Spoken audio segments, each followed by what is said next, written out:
Welcome, everyone. Good morning, good afternoon. My name is Vibeke. I'm working at WWF Cities, and I'm part of the team behind this webinar. Warm welcome to everyone. And this webinar is called Bridging Research and Reality: How to Advance Climate-Related Public Engagement in Your City. It is part of the strategic support program of the One Planet City Challenge by WWF, which is a fantastic program with almost 400 cities across the globe currently participating. So then I will hand it over to Yoshi, who will guide us through this webinar and panel discussion. Thank you, Vibeke. So I'm going to start just by anchoring us a little bit in the context of public engagement as we understand it.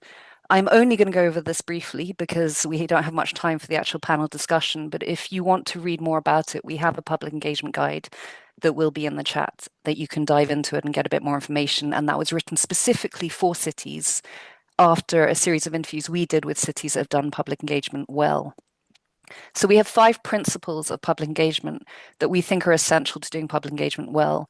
The first one is define your goals and expectations. And while that sounds simple, as with all of these, it's not completely simple. You want to think about how you've defined your goals, both internally within the team, so that you're all consistent in how you're talking externally, but also how are you managing the expectations of the citizens that you're reaching out to. If you are fairly broad in how you're defining your goals and what you expect of them, they may end up thinking something is happening that extends beyond what you can actually deliver. So, for instance, if you're just intending to inform them of plans that are already set in stone, but they think this consultation will lead to some changes, you can lead to disappointment or disgruntlement in your citizens at the end of your public engagement process. That leads into being transparent.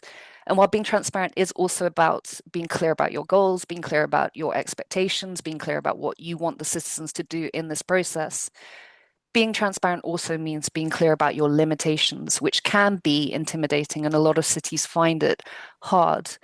But if you are clear, look, we have a budget limitation, or we don't have the capacity to go beyond working in this particular area, or we have set in stone these elements of our project, we can only adjust these other elements, you will find that the public engagement process would be a lot easier with your citizens and that the trust builds up with that transparency.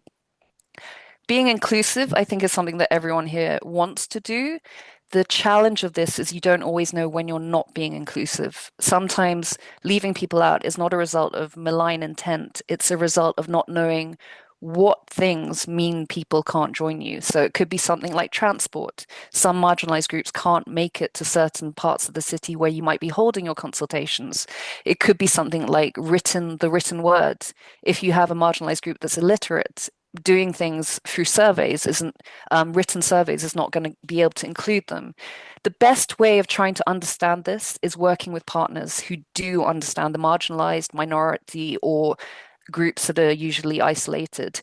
They will be able to tell you how can you be more inclusive. Showing your commitment, that is a key one. And it's one of the key things about public engagement is doing it once and not returning or not continuing a dialogue can often be more damaging than not doing it at all. So coming back and repeating your efforts is something that really can make a difference in the way citizens trust you. And then trusting your citizens. Public engagement is as much about you trusting your citizens as them trusting you to be engaged. And it's about building that relationship and building that trust. And it's understanding that your citizens are there as experts in how to live in your city.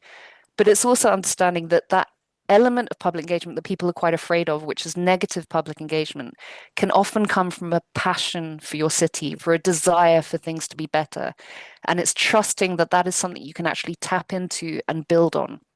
So if we go to the next slide, part of this webinar is to talk about bridging research and reality. And this is presenting one of the many parts of research on public engagement and one of the many parts in academia on public engagement, where they talk about public engagement as a ladder, the different elements of public engagement as a ladder. And this is the right-hand image, a ladder going from informing to ceding control. And there's different levels of public engagement that happen on different rungs of the ladder. Everyone who does public engagement will be doing different elements of this. And it is not to say that you need to climb the ladder and be at the top, and that's the goal of public engagement. This is just to get you to understand that public engagement and the different types of public engagement you can do fall in a spectrum. There is no one way of doing it that fits all these rungs, and what you do will not always be just fitting in one of these rungs.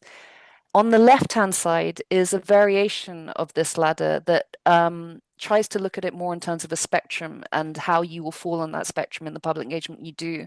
And it comes from one of our panelists, Camilo. And there you can see again, there's different levels going from informing to leading, but it's looking at it in terms of influence.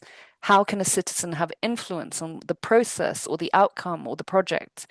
So it's just a way of looking at what you're doing or what you're planning to do and thinking about the role of your citizen and what they will feel. What are they participating at a really strong level, or are they at minimal participation, and how much influence can they have? If we go to the next slide. So as I said, our public engagement guide was done in collaboration. We're talking with a number of different cities and talking to cities that have done, who are very strong in public engagement and getting their input. We asked them what public engagement was to them, and you can see here that there was a range of answers. It goes from feeling that it's a dialogue and building a dialogue, to creating opportunities to connect with their citizens, to allowing the public to have a say in how the city develops, or tapping into people's expertise of their knowledge of the city that they live in. And with this, I'd like to transition into talking to our panel and asking them both to introduce themselves, but also to give us, in a nutshell, if that's possible, what public engagement is to them. So if we start with Camilo, and then we go on to Anthony, Olof, and then Philip. Thank you. Thank you, Yoshi. Good morning, everybody here in Sweden, and good afternoon in the East, I believe. Really happy to be here and sharing this hour with you. My name is Camilo Calderon. I'm a lecturer and researcher at the University of Agricultural Sciences in Uppsala. I have 20 years of working with public engagement in different contexts, both in Europe, but also in Latin America. I'm originally from Colombia. Currently, I work a lot with public engagement in the form of participation and deliberation in environmental governance, environmental related policy here in Sweden. For me, public engagement, well, you gave already, Yoshi, a very good explanation of public engagement, but public engagement broadly is the involvement of citizens, of stakeholders, or people who are interested or would be affected of the decisions that you as municipalities, organizations will do into the discussions, information, decisions about what's going to happen with the type of measures or actions or policy that you will take. And as Yoshi said, it can range from a broad way of doing involvement, from informing to giving them full control over actions. And depending on that, also it has different benefits. When it's done at its best, it can create out-of-the-box solutions. It can create social mandate. It can create new creative ways of thinking about problems that you normally work with. So there are many benefits, which for sure we will get into. Hi, I'm Anthony from Democratic Society. I run an NGO based here in Brussels, in Belgium, and we work with across 31 countries on citizen participation and government innovation. My definition of public engagement is the place where the government and the public meet. It's important to remember the public are also doing their own thing and have their own opinions. So you're trying to engage them by bringing them in. They're not just like standing there waiting to hear from you. So doing it in a creative and an interesting way is really important. Okay, I believe it's my turn. So good morning, my name is Olof Kjellgren. I am a humble civil servant in the south of Sweden in Helsingborg. I run a place called Habiteum, where we try to engage citizens through working with their hands as well, doing sustainability as a physical action. But we also have dialogues around these issues. And I would say that public engagement can be a lot of things again. I mean, I will say that in the worst case, it can be a PR trick to fool your citizens that you're pretending that you're listening to them. But in the best case, it can be a way to actually seed concede some power to your citizens and to realize that you are dependent on their knowledge, and to really build a process around what they are saying. So yeah, I'll hand over to Philip. Yes, I'll be the last one out. So I'm Philip Berring. I am employed as a civil servant in the north of Sweden, in contrast to Olof. I work in Skellefteå municipality, and I was part of the team that ran Sweden's first National Climate Assembly 2 years ago. And I've now been employed with the role to host citizen assemblies in this municipality, and then hopefully routinize them, and then eventually at some point in the future institutionalize them here at the municipality. So to get to the question about what public engagement is, it's a very difficult question because it is so many different things depending on how you approach it. I fully agree with the previous panelists' emphasis that it's very important for instrumental reason to connect decision makers with the public and inviting everybody to be stakeholders in the decisions that are made. But I also like to emphasize the inherent value of it, to actually get people to encounter one another, have a dialogue. What is the core of the challenge that we are deliberating? What is my perception of it? Do other people have other perceptions? And then letting people to meet and deliberate between these different perceptions. If done properly, I believe that it is one of those forces that can make people actually acknowledge the challenge that we are facing. So this is a webinar about the climate. I believe that one of the biggest challenge we have right now when it comes to the climate crisis is that we tend to, everybody of us have a background knowledge about this crisis. There is something called the climate change. But the challenge is to bring that knowledge into some type of awareness. I like to make a distinction between knowledge and acknowledgement. We all tend to know about climate change. The task is to make people acknowledge the scale of the challenge and what is at stake in it. So that is me trying to take this discussion into a little different direction. Thank you, Philip. I think this is great, and this is actually what we hopefully will achieve by the end of this webinar, is to give a better understanding of how complex public engagement can be, but also how useful it can be and the layers of benefit it can bring to a city if done well. So touching on that, one of our topics of this webinar is the concept of bridging research and reality, which is, I think, often what research tells us about public engagement, what academia looks at when it looks at public engagement, is how do you do it at its best form? What is it when you really do effective public engagement, and how complex public engagement can be? But the truth of it is, when you try to implement public engagement, especially as a starting out city, it doesn't work the way it does necessarily when it's laid out in its perfect form. And what I'd like to ask the panel is, what has public engagement looked like to you in reality, and what does good public engagement look like to you in reality, in practice? And maybe we start with Camilla. That's a very good way of putting this idea of bridging research with practice, research and policy, I would say. I mean, a lot of the descriptions that exist in funding agencies and so will put a very idealistic view of public engagement. You need to involve everybody at the maximum in all kinds of conversations, broad involvement, and so on. And while that can be the goal, and that will lead to very important benefits, it is very important for me. Good public engagement is public engagement tailored to specific capacity, characteristics of the issues that you're working with, capacity of your organization, of yourself, or of your team, really trying to bring down those ideals into what is feasible now, today, in the context that I have, with the resources that I have, with the issues that I'm dealing with the stakeholders, the citizens that I want to involve.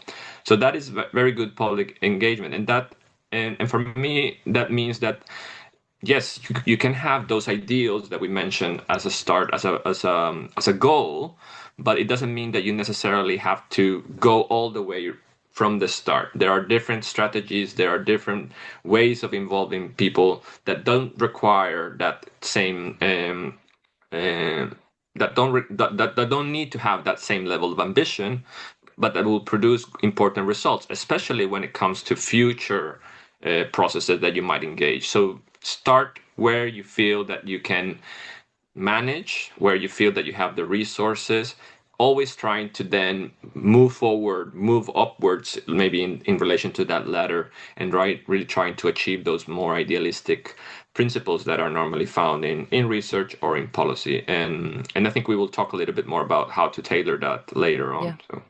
And I think this is a good illustration of that idea of commitment, that if you're thinking about it in terms of future engagement, that you're building on something. Olive, I think you were saying you are a humble civil servant that has done a lot of work and dialogues in your city. What would you say good public engagement has been to you in reality, in practice? Well, I mean, I would say that it's hard not to be humbled by the complexity of speaking about climate change in general. Is such a huge issue that it is just very difficult to, you need to narrow it down, but then you kind of risk sort of, I mean, people think in terms of what are they doing in their everyday life, whereas we might try to be very focused on one specific issue. How do you travel, or for instance, but it's very hard to foresee what discussions are going to come up, when you try to be prepared, but then maybe a news outlet might have written an article the previous day, and that's all the citizens want to discuss. And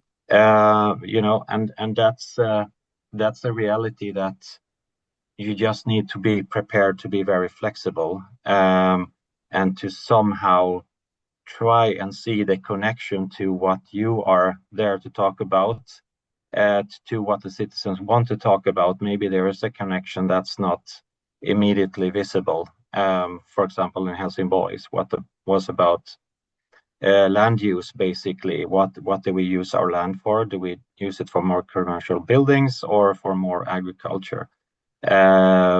Something just came up from a news. So I guess read the news before you go into a dialogue. Have a good check on what's the very current news. I guess also, though, you can say public engagement is a way of bridging where you are and where your citizens are. You may not always expect what you're going to hear, but that is part of the point of it, is to find out where is that disconnect, or where is that distance. I think we mentioned this in the previous discussion, but when you were saying citizens think about different things, the Yellow Jacket protest in France, where they said the politicians think about the end of the world, but we think about the end of the month, is a good example of that, of how very different viewpoints can lead to conflict if not managed properly. So jumping into Anthony, what do you say from your experience? So you've worked with a number of different cities on public engagement. For me, I think public engagement is something that is a live process. So sometimes when you're doing the planning, it feels a bit like you're playing golf and you're trying to kind of work out what the shot is, and you've got all the time in the world to think about what you're trying to do. It's actually much more like playing football. You're brought on in the 60th minute. You have to understand what the opposition is, what's happened up till now, what's the situation on the field, who are the people around you, who are your team. And I think that if you can make that work, then you can start to build something that is an engagement that will go to where people are, that will engage with them as you find them, but will also use them as allies to try and make this process more inclusive. I think one of the challenges that we often hear to citizen engagement work in general is, but we'll just hear from the loudest citizens. We hear from them already. We don't need to give them more voice. They've got plenty already. And so part of the challenge of those usual suspects conversations is to try to bring them in as allies, to get beyond those usual suspects into the networks that they have visibility of that you don't. So I think for me, public engagement is something that's much more continuous. It's much more about engaging in a long-term conversation and then having moments within it where you're asking and involving around certain questions. And certainly that's what we're seeing as the latest developments in the places where we work, in the cities where we work. It's interesting to hear even from people on this panel that there are people setting up permanent citizen engagement units, trying to institutionalize processes, trying to bring these people, bring people in for the long term. That's really essential. It's about building a partnership and building a connecting space between the citizens in all of their diversity and all of the places where they are, and also the organizations that you work for, who also need their own internal engagement. You need to go and talk to the roads department. You need to go and talk to the finance department. It can't just be something that lives in comms. So building on your analogy, you're trying to swing the game your way by getting more players on your team. Exactly, although I think that's not allowed in football. Yeah, but we'll break the rules for this. Speaking of which, Philip, I think, have a particularly unique challenge that you're trying to institutionalize this process. It would be interesting to hear from you. In your experience, how has it happened? Yes, so that's a whole discussion that could take the entire evening. But in the very short story is that I've had quite poor timing in my assignment here at the municipality. So 2 days after I took on this role, we had the largest industrial bankruptcy in modern Swedish history with the local battery factory went bust. So the municipality had to make some other prioritizations, and a lot of resources had to be funneled away from my work, and I had to be part of that too. And now we're having an election season, which is quite a sensitive moment for us to introduce large democratic innovations. But we're doing a lot of work on the backside, trying to create strategies, putting forth documents, bringing forth data, and a whole lot of invisible work that has to be done beforehand. So citizen assemblies isn't just, oh, we're going to have one, let's do it next week. It's a whole lot of work that needs to be done in preparation before it. But I also want to expand this discussion some more for it, actually. So we talked a lot about the role of institutionalization, creating this internal culture as well. But we also must remember that deliberation is something that is connected not just to the news, as Olof said, but also history. So you shouldn't just look at what's in the newspaper, but also what's in the archives. This isn't just about the history of the topic that we're discussing and maybe possible conflicts that are simmering below the surface, but also because of what is the political culture in this society that we're hosting this dialogue in.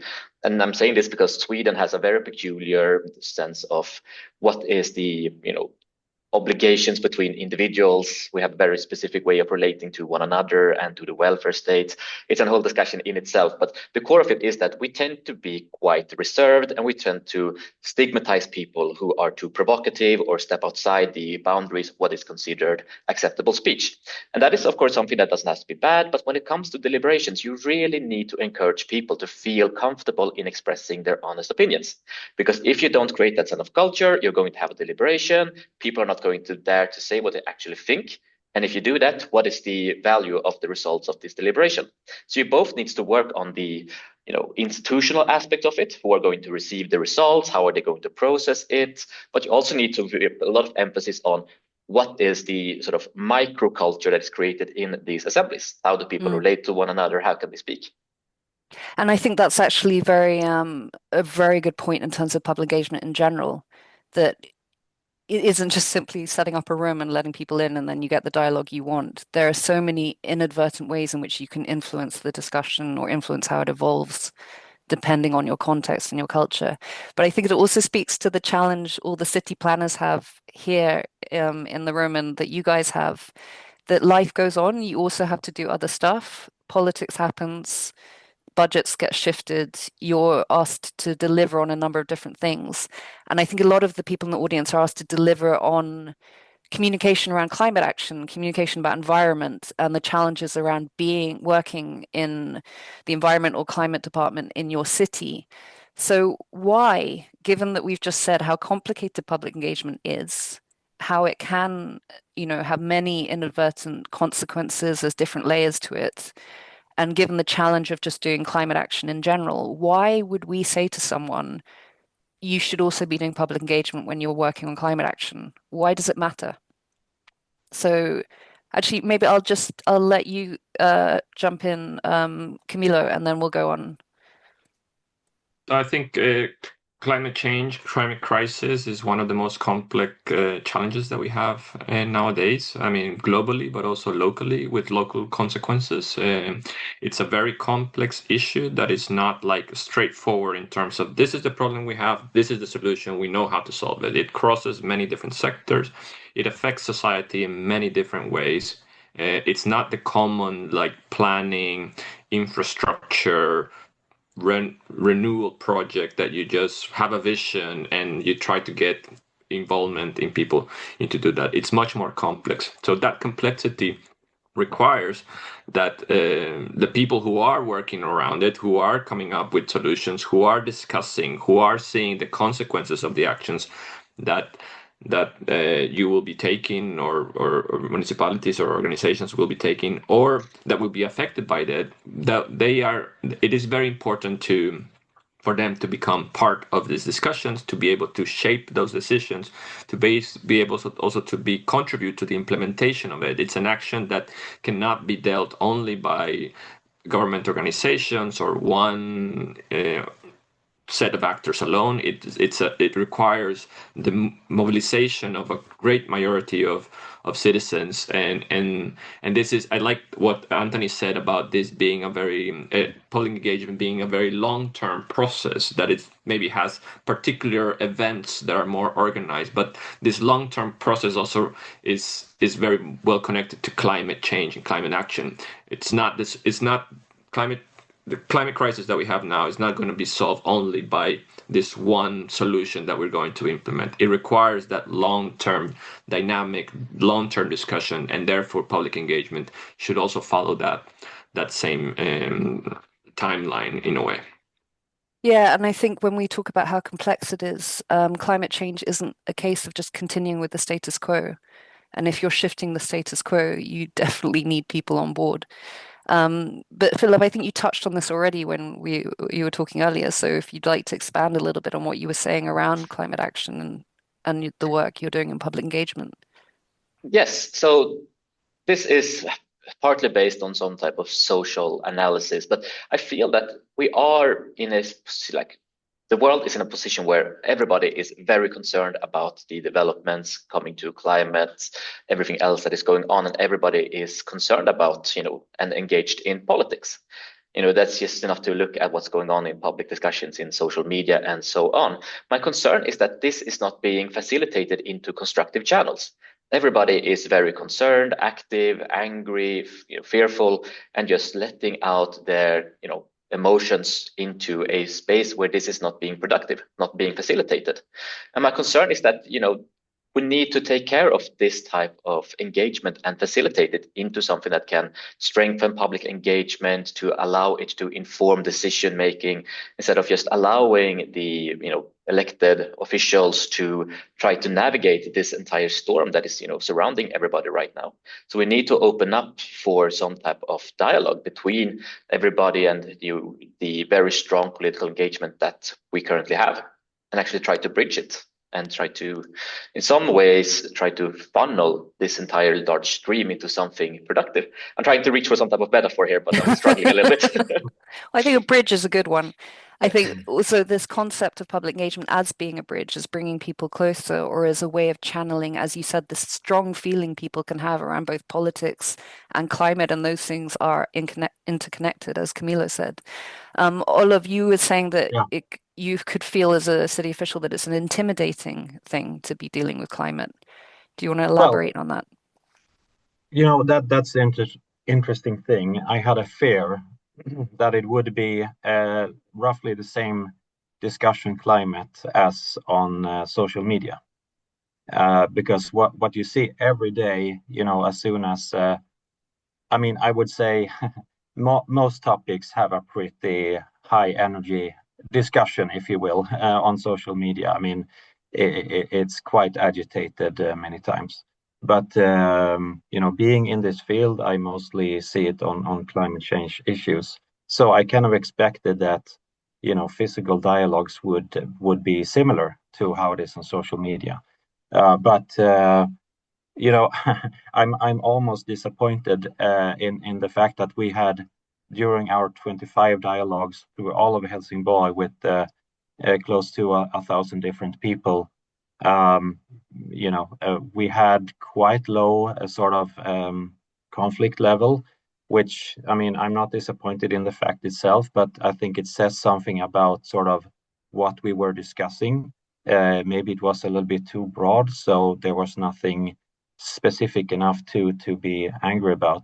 But I would really like to emphasize that I think also everyone is very affected by how discussions are going on social media. Now our politicians are indeed. There are interesting projects called peer pointing right now that are pointing out the fact that there are pretty big gaps between what people think other people think, and what they actually think, how ready they are for climate change. And especially politicians seem to have an even wider gap between what people say that they are ready to do for climate change and how they perceive it.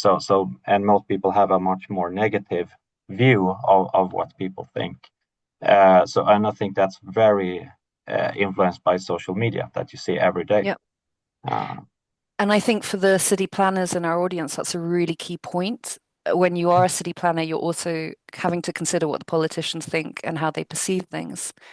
And public engagement can provide a counterpoint or a counter data set to what they're seeing on social media, that you won't necessarily be getting that same, as you said, agitation, which is a very polite way of putting it, that you get on social media. So it's a way of shifting that narrative, maybe. Anthony, when we spoke earlier, you had made some interesting points around narratives and public engagement around climate, if you'd like to elaborate. Yeah, I think the important thing to understand about climate is how much it touches. I think we all understand that in this room. But one of the challenges that creates is you don't want to engage successfully on a very broad strategic approach and then fail to engage on some of the detail, because that's where you can get the pushback. That's where you can get people saying, well, I'm obviously very supportive of climate action as a whole, but I don't want to not be able to park my car outside my house. And these sorts of questions are quite tricky if you don't manage this broader conversation and manage this kind of longer term democratic infrastructure. I mean, they're quite tricky sometimes if you do, but you will help yourself by engaging in those conversations at multiple levels. I think the narrative you need to remember is that people are always trying to find a better world. Now, your definition of what a better world is might not match theirs, but I think it is possible, particularly from a local perspective, where people can see the change, where it's like right around them rather than like European or national policy, which is very abstract. It's really possible to set out a narrative for how the city should be better and how it can be better, and also how it has been better in the past, I think, or how it has been worse in the past and is now better. I think there's a real importance to showing that change might be controversial in the moment, but it can have good results. You see this in the Netherlands. We're quite close to the Netherlands here in Belgium. A lot of city reforms from the 1960s and 50s were about putting motorways into urban cores, helping people drive more easily. Now those are being reversed. You're saying, well, look, here are some choices that we made that we need to unmake, but you show it in the long perspective rather than just being an immediate choice that's right in front of them, and give them the bigger picture, give them the bigger narrative. Yeah, and I think this is veering slightly from what we had discussed talking about, but I think it's worth diving into. Olive, both you and Anthony, you were talking about friction points in the discussion, about conflict in the discussion, and also the fear you can have as a city planner going into public engagement of that conflict, of friction, of negativity. But Anthony, you were saying that if you don't have that discussion at that point, you might not end up in a place where you can then move forward easily. So it would be really interesting if any of you want to jump in to talk about that concept of friction and of negativity and of actually maybe it being useful in public engagement. So I could take this on the two different levels. I've been trying to cognitively visualize the entire big topic of public engagement, both on the institutional, but also in the sort of inter-public engagement processes. Like looking at the institutional level, I think that friction is on one hand both necessary, but you need to time it correctly. So you want to select a topic that is, on the table, it's being discussed, there's, strategies being developed for it, that there is this connection to institutional processes, but you don't want to do it too late, where it is polarized, people are really angry, the politicians are being threatened for the decisions, then you are in the risk of having a really tricky public dialogue. It's more important than ever when you do it, but it's so much more difficult because there is this risk that you're going to end up with the same type of engagement and discussion, climate and style that you see on social media. So you need to find this sort of, Philip, I just want to jump in because it's an easy thing to say you don't want to do it too late and you want to do it early, but how do you know where those points are if you're a city planner? Yes, and that is the tricky thing, you know. I don't think there is any type of scientific way to do this. I think it's very much, you know, what is being discussed, what is, you know, the tone of the discussions, how people are reacting to different types of statements, trying to get some type of perception of it, I suppose, that you can't quantitatively define at what stage a topic is at. I think you need to have some type of, in Swedish it's called fingertoppskänsla, which is like you feel it at the tip of your fingers, that you really can, you know, discern, you know, what is the current, you know, level of this debate. I think that is on the institutional level. But then when you come to the, you know, inside a public engagement dialogue, that you really need to make space for friction. And there are so many different, you know, design aspects that you need to consider when you're, you know, developing these types of dialogues to create moments where there is friction. I can only speak for our context here in Sweden, but we tend to avoid friction as much as possible. We really are, you know, uncomfortable when it comes to taking public, you know, kind of controversial or conflictual public discussions, you know, to put in the contrast to France, where you had the yellow jackets and where it's a quite like high energy political engagement. Here in Sweden, you really need to be, you know, considerate in, you know, if we enable people to, for example, vote on suggestions, is that going to enable people to, you know, remain silent about their objections and then just vote against a proposition instead of actually voicing what they disagree with it, because it is less personal and therefore it is less risk of creating this high friction. You want it, so you need to, you know, consider, is it beneficial to have voting in these dialogues or is it not? So I'm going to ask others to jump in as well and see, how do you feel? Olive, do you want to jump in? I would, because you know what Anthony said about this being a very long-term and also relationship building exercise. I mean, I'm making the parallel now to something called, you know, when you talk about group efficiency as a work team or even in just interpersonal relationships, there is something called the IMGD, the Integrated Model of Group Development by Susan Wheeler. And basically what she's saying is that most groups that meet in the beginning will usually be quite polite because they want to belong to the group, right? They don't want to be cast out. But after a while, that gets unsustainable because you are sort of giving up some of your real personal beliefs for the sake of politeness. So then after a while, you will get into a stage of conflict, because people will voice their real opinions and they might conflict with others.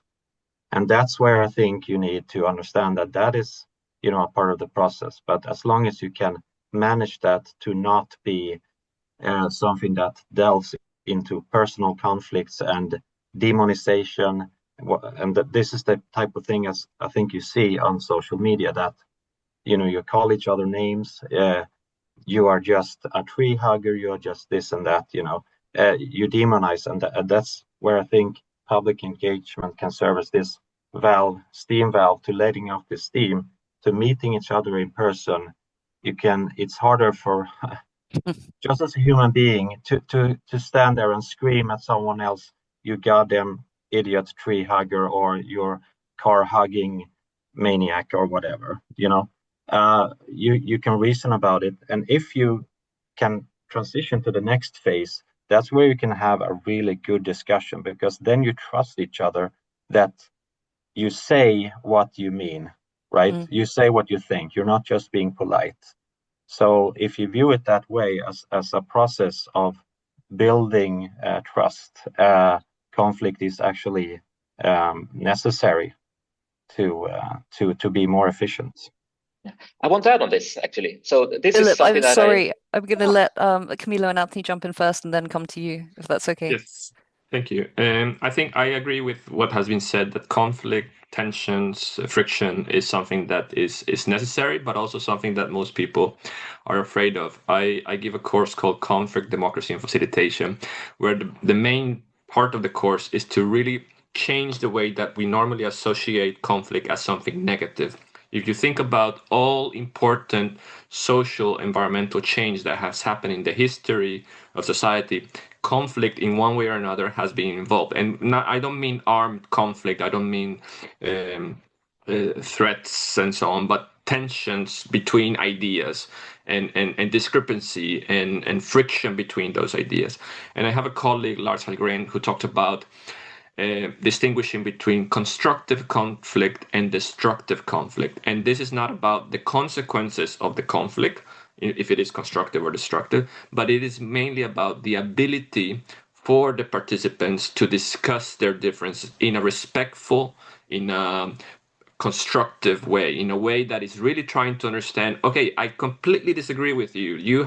I think you're crazy, but let me try to understand where you come from. Let me explore the differences that we have in a way that maybe there is part of it that we can relate to.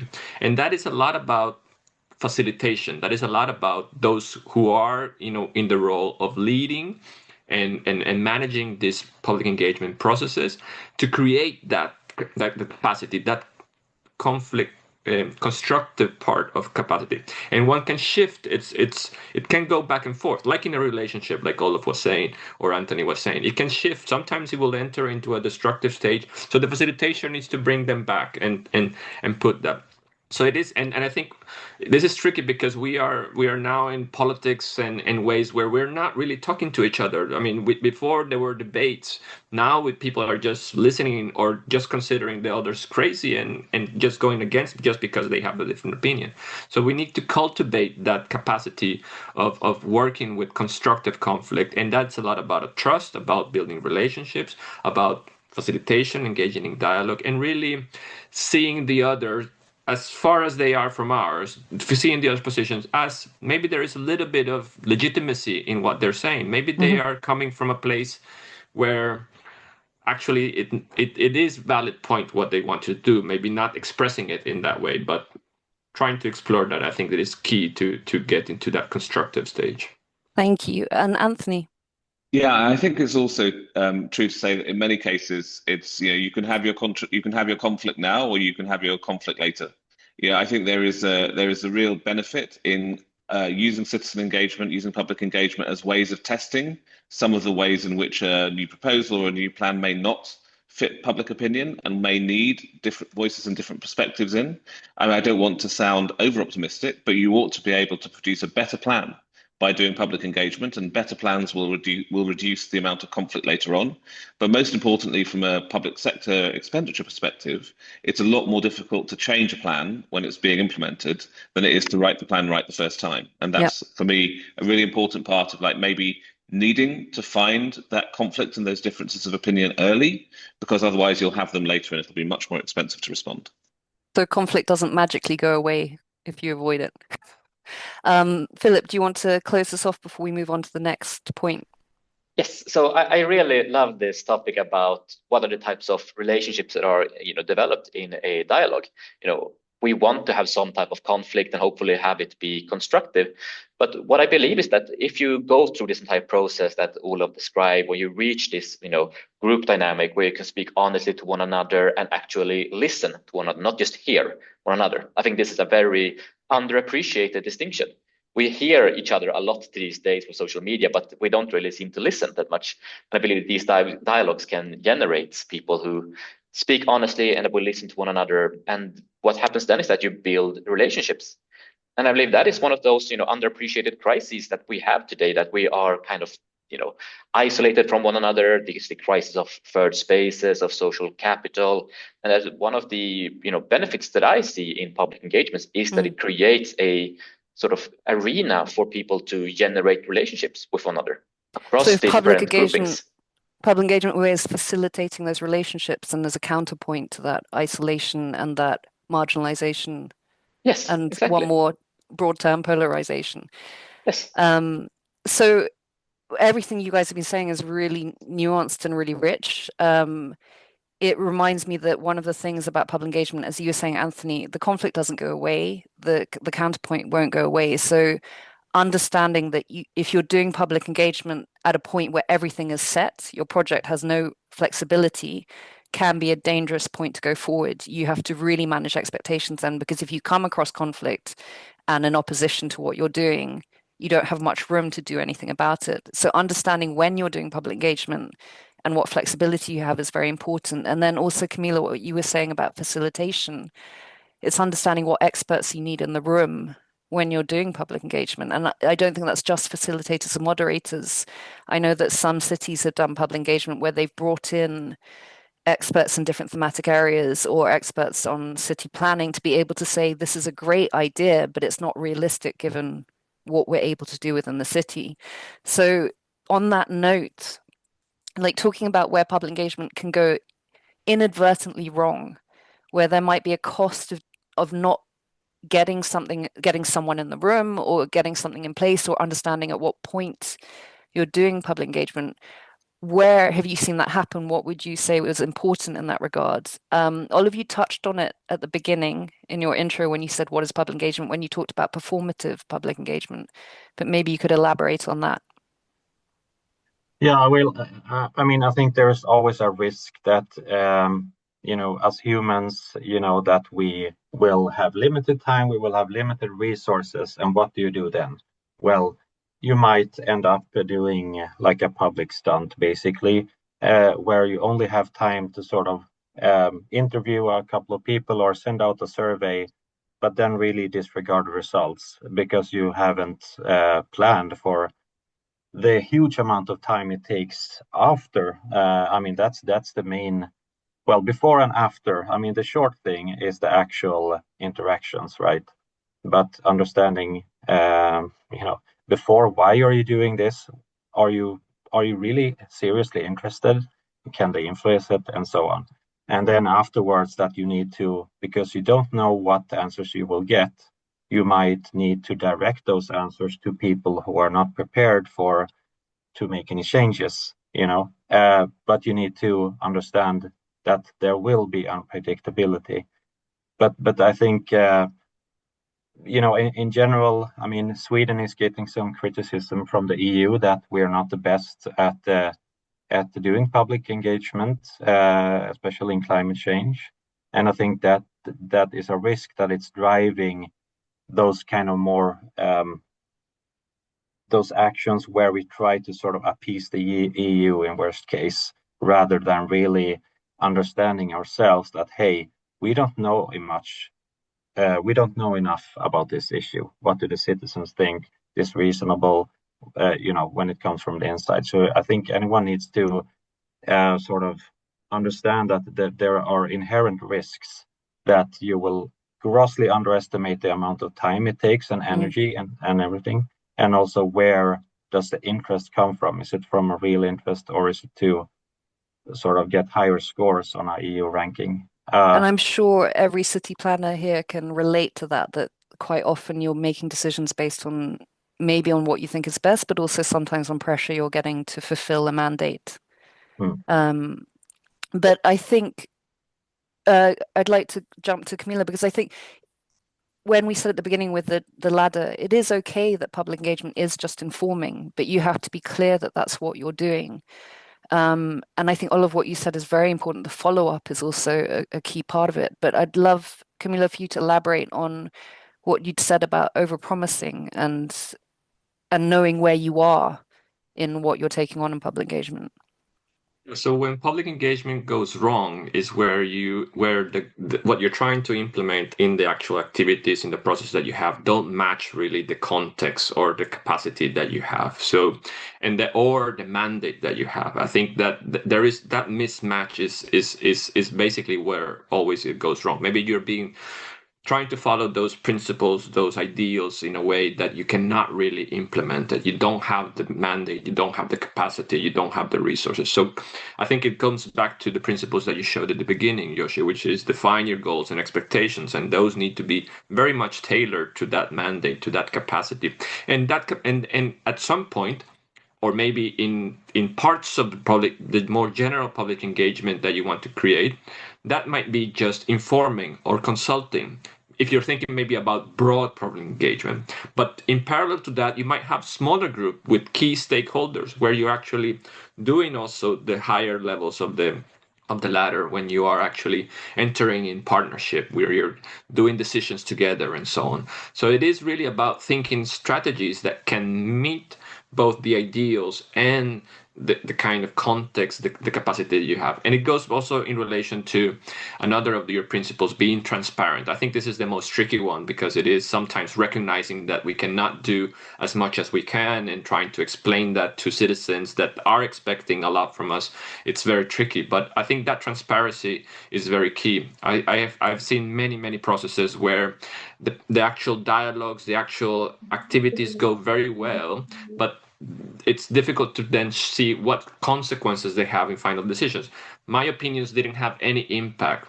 And that is because then it was a mismatch in what was intended in the process, what would mandate that it was possible to do that. It was a mismatch. It was not transparent in terms of really what's going to happen, with the outcomes of this process and so on. So those are very key, important principles in order to help public engagement not to go wrong. So I just to build on what you just said, Camilo, in terms of transparency and getting it right and how difficult it is, I also want to emphasize, as we said at the beginning, there is the concept of how you can do it perfectly or where things can go wrong, but you're also not expected to be perfect. And transparency is around imperfections and that everyone will get it wrong. All the cities we spoke to that did public engagement well now had a period where they had done it imperfectly prior. So just jumping quickly to Anthony then, and then we'll close off this particular point and maybe open to questions and then finish with advice the panelists would give to the people in the audience. So very, very briefly, just to give more time for questions, I think the other thing we haven't mentioned, which is worth thinking about, is how are you building the trusted information networks in your communities? Because at the moment we are seeing an uptick in polarization, but also in false information or in information that's been driven by conspiracists and others. So it's really important to invest in building the networks of person to person, network to network communication of information that you'll then be able to rely on rather than just being the victim of all sorts of online games. Yeah, and actually, just to quickly say that 2 of the cities we interviewed for the public engagement guide had set up ways for citizens to directly talk to city planners. So one in Thailand has set up a WhatsApp group where any citizen could jump in and take photos of things that are going on or ask questions. And then I think it was Park City had set up a phone line that you could ring up. So that one-on-one relationship is quite important. Just to pause for a second and double check if there are any questions in the chat that we would like to posit to the panel. Yes, we have received one question from Karina, so I think it's great if we take that now. Thank you so much for the question. So it is, how do you consider the capacity of citizens to participate? And sometimes they are not prepared to engage. And how do you see that? And what is your strategy for dealing with that? Who wants to jump in first? It's an easy question. I can jump into this one. This is really, really exciting. So I want to bridge this into maybe an unexpected issue, but AI, honestly. And I think I really was keen to bring this up because I think it builds quite a lot on my previous point that there is this lack of connections. And we've all seen the news about people becoming, infatuated and in love with their chatbots because it is something that is very much listening to us. And I feel like the challenge there is not necessarily the parasocial and data harvesting and all of this, but you lack the interpersonal skills that is necessary for a good dialogue and public engagement. That you are, in a completely different type of dialogue when you're speaking to a chatbot in contrast to talking to a person. And my concern is that if this technology becomes widespread enough, people are going to lose that type of capability. And in that case, it's going to be so much harder inviting people to these types of deliberations where you meet other people to have an engagement with other humans. And there are going to be conflicts. You are going to have a far more unpredictable, maybe scary, maybe uncomfortable type of experience. And we need to be fair with the people we are invited to this, that this is something that should be a part of it. But it should not be something that leaves you feeling hurt or feeling regret for participating in this, that this should be something that is going to challenge you in a good way and that you are going to leave feeling strengthened. And this can connect to all different kinds of capabilities when it comes to social comfort, the way that we engage with one another. But I'm going to leave to the other participants in the panel. Thank you. Camilo, I was thinking this does jump in a little bit to your point about context and knowing where you start. Because I know that in academia, there's been a lot of studies of people trying public engagement when citizens weren't really ready for it, and having to start further back than they expected they would. Yes, and I think that it's a really important question, and it goes back to this idea of really tailoring your process to not only your ambitions, but also and your capacity, but the capacity of those who you plan to involve. So I have two questions. 2 points. One is to really be able to do that. And in those cases, you might think that if you start with a process that is really trying to engage or achieve shared ownership over the decision, share influence over the decision, engage in very detailed dialogues and discussions about topics that might not be everybody will be knowledgeable about that. It will be very, very difficult to achieve. So maybe then that's where you have to tailor your process to be more in the information level, where you first try to raise awareness, provide knowledge, give people the opportunity to learn a little bit more, not only about the issues that you're trying to address, but also the kind of processes that you're involving into. What is it that we are going to do this? What is the principles, the ideas that we need to have when we are trying to deliberate with one another? So that is one thing. So it comes back to this idea of not looking at these ladders as always trying to achieve the highest one, but you might be needing to move around and up and down them in your process through different activities. And the other point that I want to make is the common misunderstanding, although it's quite obvious, and I think most people know this, but it's also, we talk about citizens or residents as a homogeneous group that have maybe that same capacity. And there might be groups that are actually maybe not ready for engaging in the way that you want them to engage, in the kind of discussions, dialogues, co-decision making that you want to create. But there might be others that are, and some of them might be key stakeholders that you might want to have different activities with them, have the kind of more balanced and power sharing dialogues that are more at the higher levels of the discussion, and then always, of course, link those to other forms of public engagement, like information campaigns or forums where people can express their opinions without necessarily having to be so prepared to engage in that kind of more demanding dialogues around the topics or in dynamics that occur in a group. So yeah, it's all about kind of tailoring and really adapting. And that comes to a point also in terms of there's no one method that fits all, or not one activity that fits all. You need to really find your own. I think it also fits into saying knowing your audience. It also strikes me, it relates back to a point you made, Olof, when we were talking about your dialogues the other day, where you said you don't always want to start from scratch by yourself. A lot of public engagement is relationship building, but understanding, as you said, Camilo, that there's a lot of different types of relationships you're building. There are lots of different types of citizens, and that actually there might be institutions or organizations or other, community leaders who have a better relationship with the citizens. As you phrased it in the question, who are unwilling to participate. They may be willing to participate in a conversation with someone else that you could partner with. Yoshi, we have received one more question, so perhaps we can take that one. Yeah, just to give it a quick second, so it looked like both Anthony and Olive were going to jump into this. Yeah. So if you guys want to... No, let's go with the question, because I think an extra question is always a good thing to have. Yeah.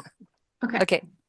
Then we have a question from Victor in the municipality of Colina in Chile. And he writes that considering that accelerated human mobility and current migratory flows are rapidly reshaping the dynamics of our municipalities and cities, a double challenge emerges, both preserving the local climatic and environmental identity, while at the same time opening up to new perspectives.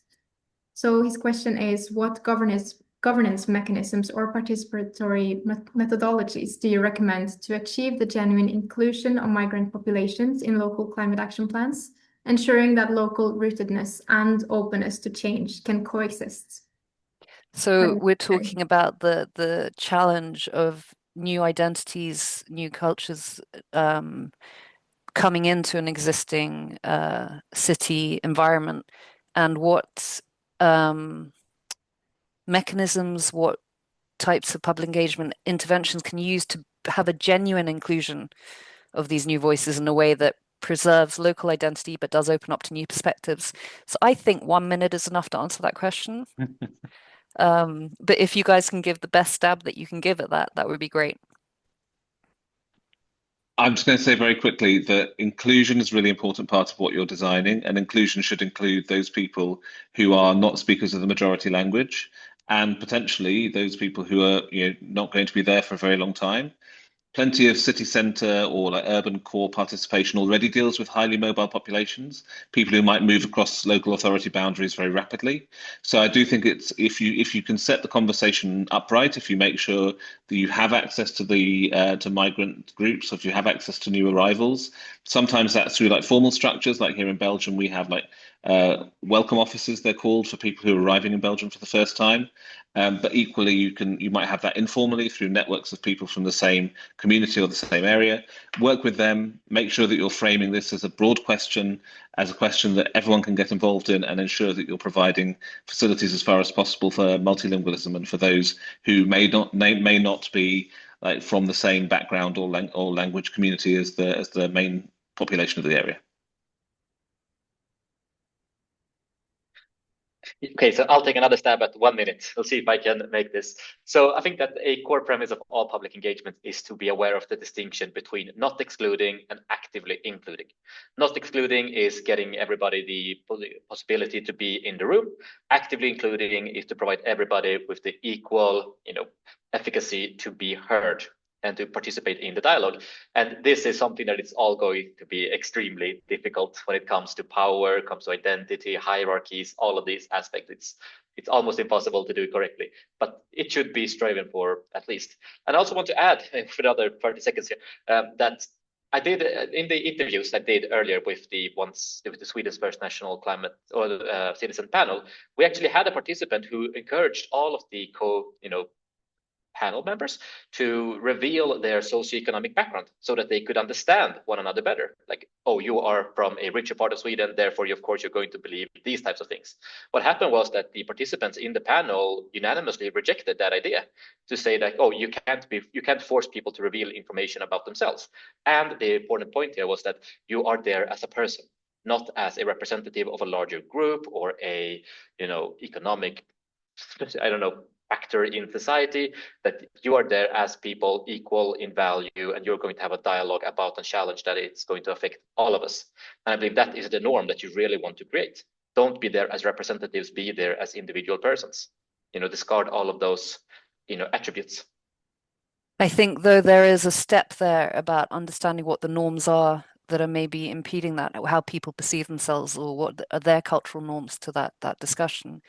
But I do agree that when you're trying to do public engagement well, you're trying to connect on that level. Camilo or Olof, do you want to jump in on this? So what I would say, just from my experience doing some of the conflict community consultations that we did in South Sudan, where we were bringing together people from different tribal groups where they had different identities, different norms. One of the things is just trying to understand what I think everyone has been saying here, that this is not going to happen in one go, that this is a process. And it is a process where you are learning as much as they will be learning, that you might be learning about how do people perceive this conversation they're having with you? How do they perceive inclusion? How do they perceive their roles in society, and what are the norms of your local identity? So you have to approach it as something that is going to be a process and is going to be long-term and is going to require, as Anthony said at the beginning, being agile and flexible about how you're approaching things. I think it fits into all the principles we've been talking about, that flexibility, that ability to understand where you are, but also to understand where the people you're trying to reach out are. And that is public engagement at its best, that it can help you create that bridge and that understanding of what positions you're holding and what do you need to bring those closer together. So we have two questions from Probolinggo, which is a city that's part of the OPCC. And one of their questions is, it's maybe a bit broad, but what are the most effective ways for a medium-sized city like Probolinggo to actively engage citizens in climate action and climate change awareness when it's maybe not a city as big as some others that have more budget or more capacity. And maybe this is a question that's relevant for either Olof or Philip, since in the grand scheme of global cities, both of your cities are relatively small size. All right, so I can dig into this one. So in my experience, when it comes to hosting a public engagement, as long as you have the proper institutional approval and framework done, then it doesn't have to be too expensive. Get people in a room, create, a good process, have people deliberate, and that is very much the core of it. But there is a distinction between not excluding and actively including, right? So you need to invest resources in accessibility, maybe language, if people are some type of disability that needs to be considered. The actual cost, in my experience and in my calculations on this, is mainly about accessibility and inclusion.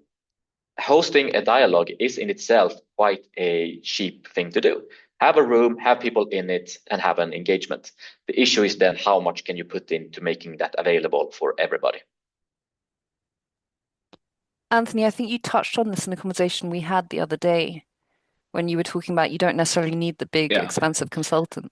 I think this is about how you're using the networks and the resources that are there already. Now, I don't know how big the city we're talking about is. I know that the concepts of scale are different in different places. I was talking to someone in India about a village that turned out to have 500,000 people in it. So I think there is, there's a language issue there.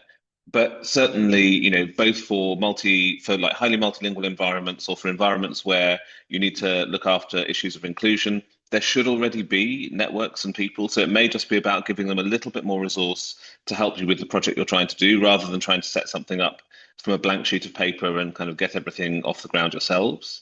I think it's also possible to draw on existing resources. I'll share a link, I'll share a couple of them later on, that enable you to do these things at lower or no cost, because you're not paying for design. You're really just using people's voluntary time and time of your colleagues to make things happen. Now, sometimes you'll have to do things not 100% perfectly, but you can get quite a long way with a low or no budget before you have to start thinking about bringing others in. Great. I know everyone has more to say, but let's just move to the next question. Yes. Then the other question is, since we also talked a bit about how it's this more longer term process, again, maybe a bit of a broad question, but what specific public engagement strategies are considered most effective or maybe most efficient in encouraging this long-term participation instead of kind of shorter term processes? I feel like everyone will have something to say about that, but I think a reframing of that question is essentially, how do you build that trust that people will keep coming back to you long term? Does anyone want to jump in? I can, sorry. I mean, I think one thing to keep in mind, at least, well, I don't know where this was from, Indonesia, I think, or Southeast Asia at least. I mean, but in Sweden, the political parties, sprung from sort of, I mean, really from the people. They are parties of the people, but more and more they have sort of gotten into their own world where it's not a clear space for the everyday citizens to engage. But speaking of long term, I mean, I think we should not forget the political parties' responsibility and their role in society, or NGOs and so on, because it's easy for us to take on way too much and we have huge limitations as a municipality. So you can also funnel people into other arenas because I think it's difficult for the municipalities many times to facilitate that long term. Yeah, I want to add on this, if I may. Yes, of course. Yes. So I think we should expand this and not just try to view it as what can a municipality or city planners do, but trying to view this as a way to create more active citizenship. Have people experience, a good and constructive experience from public engagement and discussing politics and doing things together, and then facilitate them into associations, unions, political parties, and have a more active engagement in the topic that you were discussing. So I think it is a mistake to just have a public engagement, have a lot of different people from all over society come together, discuss, and then go home and be done with it. you should actively include them people and keep them involved and engaged and keep them informed about what is going on with the results from the dialogue. And then hopefully also assist them into a more active engaged citizenship. Thank you. Anthony, Camilo, do either of you want to add? Just very short, I think it is not, I mean, and maybe very much related to what others have said, is not seeing it as this one-off activity, 3 meetings, that's it. It has to be thought in the term. Maybe you do have that.